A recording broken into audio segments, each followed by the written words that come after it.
Good morning, parents and children. Welcome to the English Literature class of Standard 3. Today, I am going to teach you Chapter 10, The Storm at Night. This is your Gulmohar book, children. Now, I am just going to tell you the story in short. This is a story about a family who lived in the hills. They had an old house which was over 100 years old, and the storm and the rain lashed into the house, blowing off the tin roof and the ceiling, which was made of wooden boards. We will read how the family got together and spent the night during the storm. Now, before I start, children, we will do some word meanings. Two-storied. Two-storied means a house which has 2 floors. Adopted family. A family that is loved like your own, but it is not your family. Ceiling. A ceiling is the inner part of the roof. The top part is the roof and the inside part is called the ceiling. Groaned. Made noises as if in pain. When anyone is in pain, children, they make a sound. That sound is called groaning. Precious. Very important and greatly loved. It is of great value also. A valuable thing is precious. Stumbled. Walked with difficulty. While you all are walking, children, if a stone comes under your foot, your leg misses a step and you stumble. Huddled. Huddle means sat close together to be warm. During winter, we all huddle up together to keep warm. We sit together. We huddle up together. Tinsmith.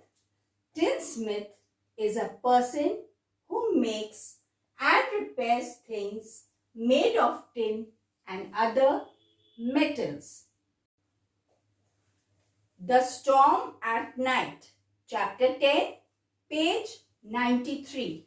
Now I am going to read and explain the lesson to you all. So children, please listen carefully to understand the lesson. The speaker lived in an old building in which he lived for over 100 years. The house was over 100 years. It was an old house. The speaker lived in the hills. The house stood against the force of wind and rain. It is a 2-storied building and I live on the upper floor while my adopted family, 4 children and their parents live downstairs. I is the speaker, children. The roof is made of tin sheets with a ceiling of wooden boards. It had held fast in other storms, but that night the wind came rushing at us with a woo. The old roof groaned and clattered for many hours. The rain hit the window and the lights kept coming and going. With the force of the wind, children, the tin roof shook and that made a clattering sound. We couldn't sleep, but we stayed in bed for warmth and comfort. After about 4 hours, the roof could take it no more. My part of it was the first to go. The wind got under the roof until, with a ripping sound, the metal sheets blew off. The speaker was living on the top floor, children, so his part was the first to go.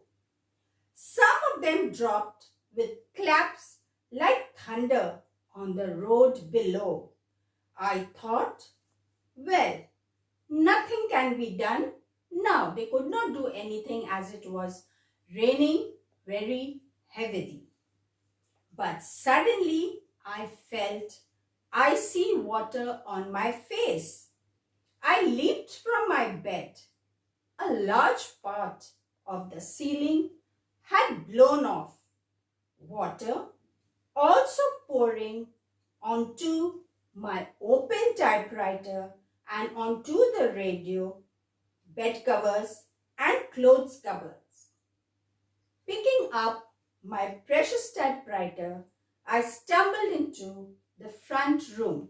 Now the speaker picked up his typewriter and went into the front room. Water poured through the window slats down on the bookshelves.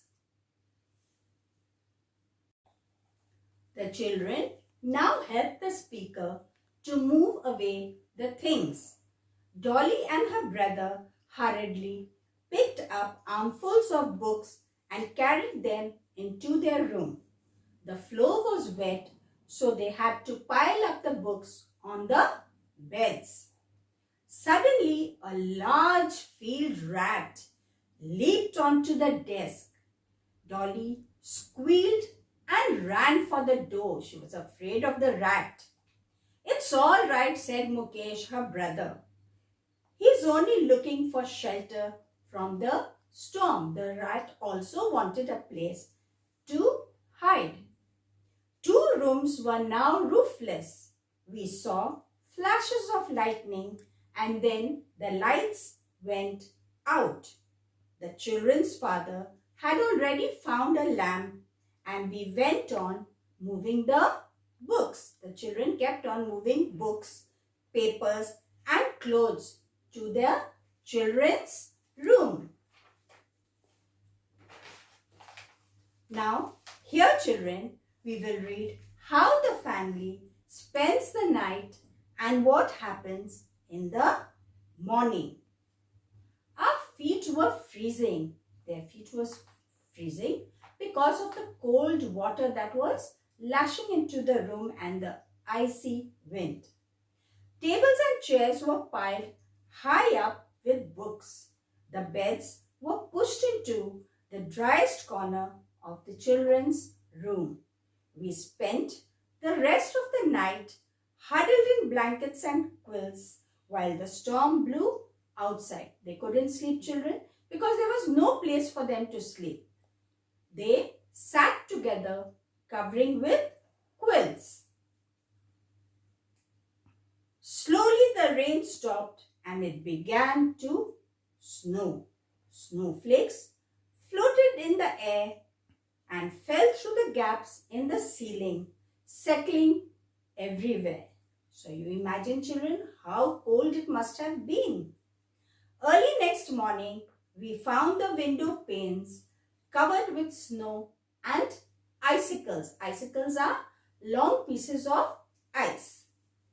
Then the rising sun shone through the gaps in the ceiling and turned everything to gold. The sun rays came into the room, falling on the snow, which turned it into gold. It looked like gold. Snow crystals shone like diamonds on the empty bookshelves. The children's father went out to find a carpenter and a tinsmith to repair the roof and the ceiling. The carpenter would repair the ceiling and the tinsmith would repair the roof. The rest of us started putting in the sun to dry out. They put things in the sun to dry. By evening, much of the roof was on again. It was much improved roof now, and we looked forward to the next term with confidence. Parents' worksheets related to the topics will be uploaded on the school website for your child to complete the work at home. Children, you must read the lesson as you will get multiple choice questions in the exams. If you read the lesson carefully, you will be able to answer all the questions. Thank you.